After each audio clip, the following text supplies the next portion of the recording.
guys, welcome to my YouTube channel. I'm so happy all are here, and I'm so happy you've been watching my videos and loving them and supporting me so much. I absolutely love all of you. Today I thought we talk about how I fell in love with being single and why I absolutely love being single. And I think it's something we all struggle with because today it's so normal to be in a relationship, even if it's one you're not really happy in. And just the fact that you feel like you're lacking something if you're not in one, I wanted to really address that. I just wanted you to know that you'd much rather not be in one than be in one that makes you unhappy.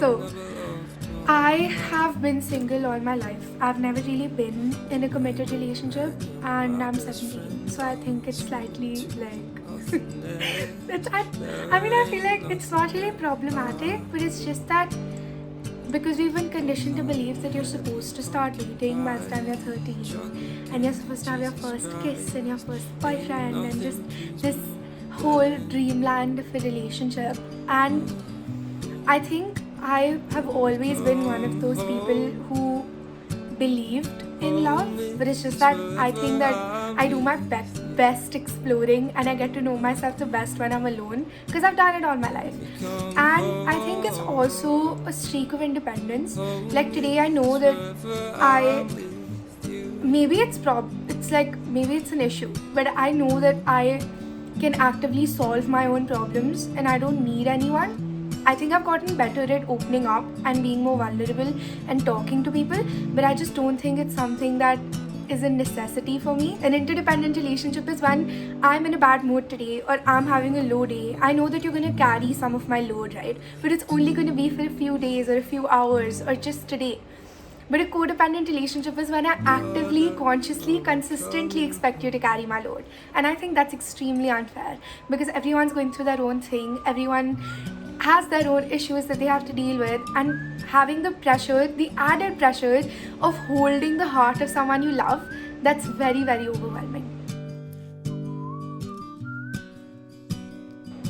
So I think the reason why I fell in love with being single is because I realized that I have so much to do with my life, whether it's traveling or exploring the world or doing my dream job or writing. I know I can do all of those things while I'm dating, but I just don't feel like I'll be giving my all into the relationship, and I don't want to get into a relationship with half a heart. And I think that's the difference, right? If today you know that you have the time and energy and space to devote to a relationship, please go ahead, actively find someone. But if you feel like you're doing it for the sake of doing it, or if you feel like you're going to be doing it half-assedly, just don't do it. Because I know for a fact that I have such big dreams and such big goals that having the added pressure of caring for someone and 100% involving someone in my life, I don't think I have that right now. I don't think I have the energy in my heart. And honestly, I feel like romantic love is glorified. 100% love is the most beautiful, important, ethereal thing. But there's so many forms of it, right? I think when you're actively searching for romantic love, you forget to enjoy the fact that you're single. And if you're just going to neglect an entire part of your life and be like, I'm going to be happy when I'm dating, or I'm going to be happy when I'm in XYZ place in my life or with XYZ person in my life, you're actively missing out on your today. And I don't think that's worth it because there's so many things that I've experienced in the last 17 years of my life that I could or could not have experienced with a partner, but they're still my experiences. And I don't think not dating takes away from them in any way. Your singlehood is as important or even more important than your being in a relationship would be, because this is when you discover who you really are. And that's the next point. I feel like when you're single, you get to decide your priorities and decide what type of a person you're looking for and who you really are and what will complement you. I know so many things about myself now that I didn't know 2 years ago or a year ago or even 6 months ago. I feel like being alone makes such a huge difference because you get to experience life through your own perspective. When someone's that close to you and they have that level of intimacy and that level of, they're at a pedestal in your life, you automatically value their opinion. And I think that's fair, that's 100% justified. But I think if today I am living life according to myself and looking at everything through my perspective, it makes that big of a difference, because everything I experience is mine, right? It's not clouded, it's not a judgment I'm making based on someone else's opinion. It's just that sometimes you've just gotta mess up, man. Like, I feel like that's the beauty of being alone, that you get to mess up and you get to call those mistakes your own. I learned about the sock theory, and I've spoken about this on my Instagram. The sock theory basically states that you're a sock, right? Just envision yourself as a sock. There are going to be so many socks out there who match you. Like, I love wearing mismatched socks.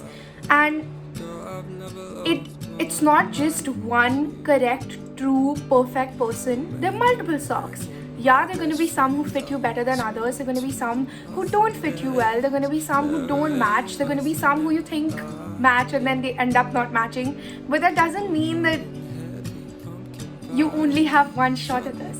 And I feel like that's something that I really had to learn, because all my life I have associated the idea of love with the one true, perfect, oh my god, heroic person who's gonna come into my life and change everything. And I feel like everyone changes a little bit of people. Like, I am so many people I love.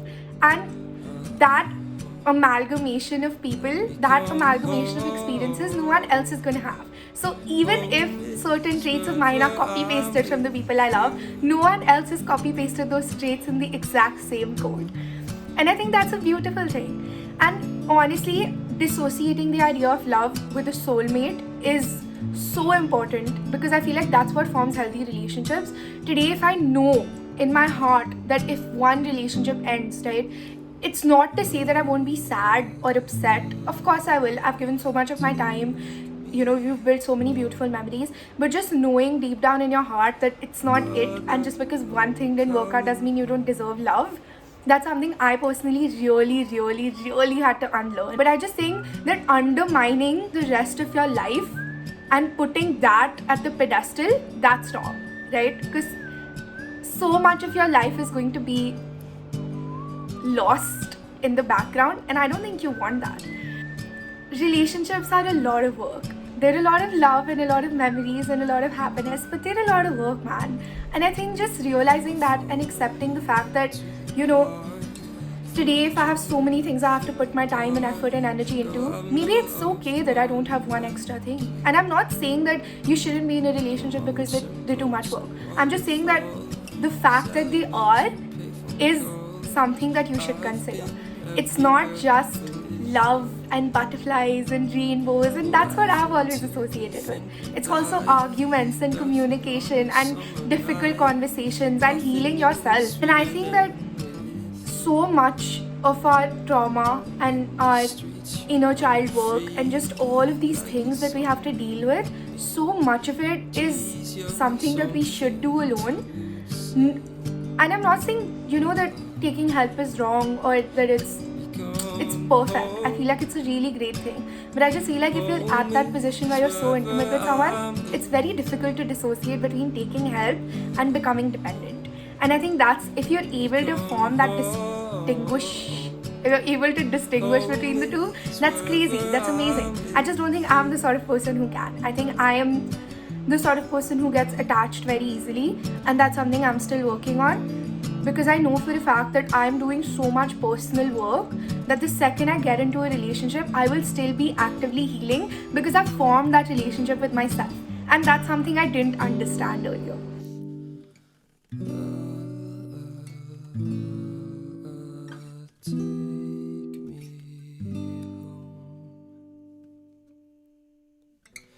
Daddy, I'm coming home. I think how I fell in love with being single is, it's a crazy story, and it's got a lot of factors, so let's get into that. Okay, so like I said, a lot of us idealize romantic relationships and we consistently feel like it's the only way that we can be happy. I think I unlearned that and I started giving my all into my other relationships, whether it's with my siblings or my friends. Just being able to give my all into my relationships without feeling like I won't get anything in return, that took a lot. Because forming that level of intimacy with someone you're not in a romantic relationship with is something that we've never been taught. And I know for a fact that my relationships today, everyone who's a part of my life, I love so much. If any of you are watching this, I love you so much. And they know it. And we formed such deep attachments that I know that if I'm going through anything, I can actively seek them out. And that's something I could never do earlier. And I think just forming such meaningful relationships with other people in my life sort of removed romantic relationships from that pedestal that I'd placed it at. I feel like sometimes in relationships, if you're the person putting the first effort, it's very scary. And I mean this in all relationships. If I'm the one who's going the extra mile, initially it feels like I'm doing too much, or that I'm betraying myself, or that I'm putting too much of myself out there. It's petrifying. But the second you do it, the second you start being that person, you realize everyone wants to be that person and they just don't have the courage. You know, like I read this somewhere that this person, she loved picnics, okay? And every time that, you know, an impromptu picnic would be planned, she'd be like, shit man, I wish I could do this like every single week. And so she started doing it. Every Monday, she would host a picnic and all her friends would come over. And then this one week she couldn't do it. And she got 12 messages from everyone she loved asking if they could host. And that just made her realize that sometimes people are just afraid to take the first step. And if you feel like you have it in you, do it. Take the first step to building meaningful relationships. Please. Second of all, I feel like I'm on a very, very deep journey of falling in love with myself. And it sounds so cliche, but I think that's the thing, right? Cliches are cliches because they work. And it wasn't the one day face mask hair wash journey. It was very terrifying. I think I've had to confront some things about myself that I could have never done a year back. But the fact that I'm on that journey now and I'm actively choosing to love myself, I think it's made me realize my value, and it's made me realize that I deserve to have high expectations, right? If I'm working so hard on myself, I deserve to have someone who's at the same level of emotional maturity and compatibility to me. And that's something I never thought about earlier because I wasn't there. I need someone who is working on their own trauma because I know how difficult it can be to not even finish the journey, just to start it. It's something that's so terrifying because it's something you've lived with all your life, and suddenly you're told that, oh no, this is trauma, or this is not okay, or this is something that, you know, this is an issue. And you've never felt that way because it's always been ingrained in you so deeply. And just realizing that I can have such a healthy relationship with myself, it's amazing. Just forming that relationship with myself took so much time and effort and research and learning and difficult conversations with myself. I never thought that I'd have to do it. It's almost like I'm in a relationship with myself. And I think just the fact that I am building this relationship, I truly don't feel like there's something lacking in my life. Because I know I'm a whole person and I know that everything I do and everything I am, none of it is undermined by the fact that I'm not in a relationship. But it's just so many things about myself that I didn't even know. I didn't know the sort of person I was. I didn't know what I like. I'm still figuring it out. But the fact that I'm actively choosing to figure it out, I never thought I'd be here. And I'm so proud of myself. I'm saying this on a YouTube channel, but I am. And I'm really happy that I've reached so far. And I feel like that just sort of makes me feel complete.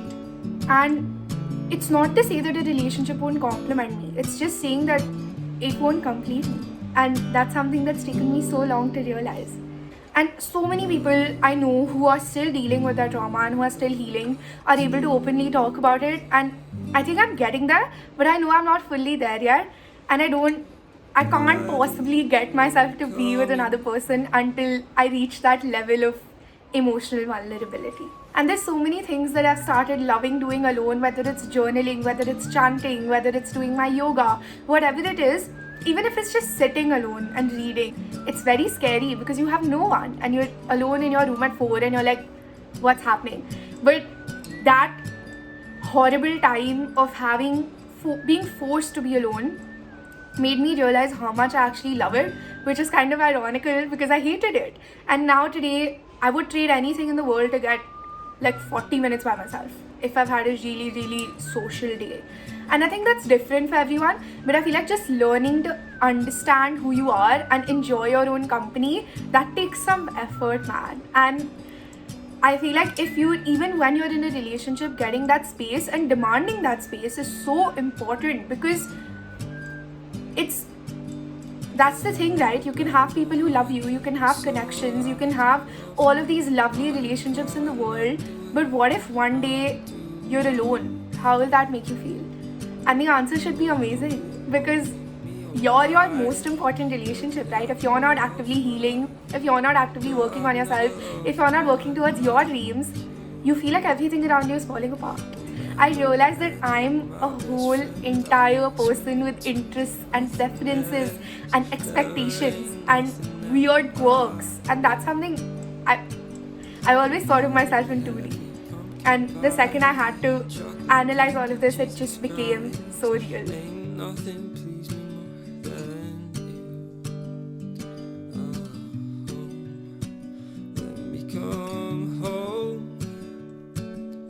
Home is where So I'm with just know that healthy relationships mean that you're a happy person, and it doesn't mean that you're not going to have bad days, or you're not going to fight, or you're not going to argue. It just means that you're going to be fine after it.